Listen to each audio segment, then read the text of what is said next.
اللہ کہتا ہے میرے ساتھ کسی کو شریک نہ بنانا، اپنے ماں باپ کے ساتھ اچھا سلوک کرنا، اور آگے اللہ کہتا ہے سنو جب یہ دونوں بڑھاپے کو پہنچ جائیں، جب یہ دونوں بڑھاپے کو پہنچ جائیں، جب ماں بوڑھی ہو جائے باپ بوڑھا ہو جائے، انہیں جھڑکنا مت، اونچی آواز میں بات مت کرنا، ان کو اف تک مت کہنا، افیوں ولا تنہرہما وقل لہما قولا کریما، شفقت سے بازو کو بچھا دینا اور دعا کرنا، رب ارحمہما کما ربیانی صغیرا، یا اللہ میرے ماں باپ کے اوپر میں رحم فرما جس طریقے سے انہوں نے مجھے بچپن میں پالا پوسا بڑا کیا۔ حضرت موسیٰ علیہ السلام کی ماں مر گئی، سنو موسیٰ علیہ السلام کی ماں انتقال کر گئی، تو موسیٰ علیہ السلام کچھ دنوں کے بعد کوہ طور پہاڑ پر جا رہے ہیں اللہ سے ملنے کے لیے، اللہ سے بات گفتگو کرنے کے لیے، تو اللہ اعلان کر رہا ہے کہ موسیٰ سنبھل کے چلنا، موسیٰ راستے میں سنبھل کے چلنا۔ اب دعا کرنے والی نہیں رہی، یہ کس سے کہہ رہے ہیں؟ اللہ پیغمبر سے کہہ رہے ہیں، اب ماں نہیں رہی تیرے حق میں دعا کرے گی، اب سنبھل کے چلنا۔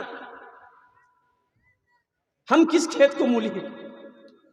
اللہ کے نبی جناب محمد الرسول اللہ صلی اللہ علیہ وسلم ایک موقع پر ارشاد فرمائے، کاش میری ماں آمینہ زندہ ہوتی، میں عشاء کی نماز پڑھ رہا ہوتا، سورہ فاتحہ تلاوت کر رہا ہوتا، میری ماں آمینہ آواز دیتی بیٹا محمد، تو میں نماز توڑ کر سورہ فاتحہ چھوڑ کر ماں کی بارگاہ میں حاضر ہو جاتا۔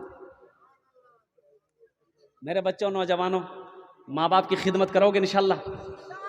انشاءاللہ کتنے لوگ کرو گے؟ ہاتھ اٹھاؤ انشاءاللہ الحمدللہ۔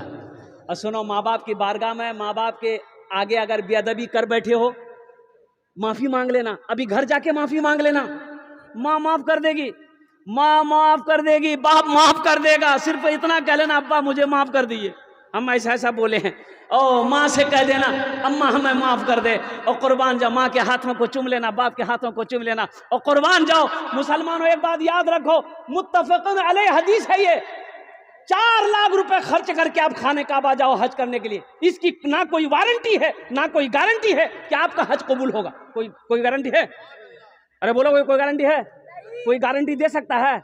کوئی گارنٹی نہیں دے سکتا۔ لیکن سنو، ایک حج ایسا ہے جس کی وارنٹی بھی ہے، جس کی گارنٹی بھی ہے، اور وہ حج کیا ہے؟ وہ حج یہ ہے، اللہ کے رسول صلی اللہ علیہ وسلم ارشاد فرماتے ہیں کہ جو اولاد اپنے باپ کے چہرے کو ایک مرتبہ محبت کی نظر سے دیکھ لے، اللہ اسے ایک حج مقبول کا ثواب عطا فرماتا ہے۔ حج مقبول یعنی جو حج اللہ نے قبول کر لیا ہے، اس حج کا ثواب ملے گا۔